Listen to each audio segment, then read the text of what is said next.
అదేమిటో పద్మవిభూషణ్ మెగాస్టార్ చిరంజీవి గారు, జగన్ రెడ్డి గారిల ఎపిసోడ్ గుర్తుకు తెచ్చుకుంటే చిన్నప్పుడు మనం చదివిన విష్ణు శర్మ పంచతంత్రం కథలన్నీ కూడా గుర్తుకు వస్తాయి. ఎన్నెన్నో నీతి వాక్యాలు, నీతి సందేశాలు కూడా గుర్తుకు వస్తూ ఉంటాయి. ఇవన్నీ సరిపోనట్టుగా ఎన్నో సామెతలు కూడా గుర్తుకు వస్తాయి. కుక్క కాటుకు చెప్పు దెబ్బ, వినాశకాలే విపరీత బుద్ధి, గర్వభంగం, చెరపకురా చెడేవు వంటి సామెతలు గుర్తుకు వస్తాయన్నమాట. ఇక ఆలస్యం చేయకుండా అసలు విషయంలోకి వెళితే ఇక్కడ కనబడుతున్న ఫోటో మీకు సుపరిచితమే.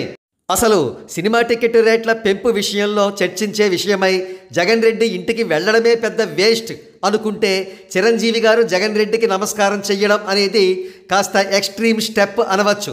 అయితే సరిగ్గా అప్పుడే అందరినీ షాక్కి గురి చేస్తూ జగన్ రెడ్డి నమస్కారానికి ప్రతి నమస్కారం సంస్కారం అనే విషయాన్ని మరిచి అహంకారంతో నమస్కారం చెయ్యకుండా ముసిముసి నవ్వులు నవ్వుతూ ఉండిపోయారు.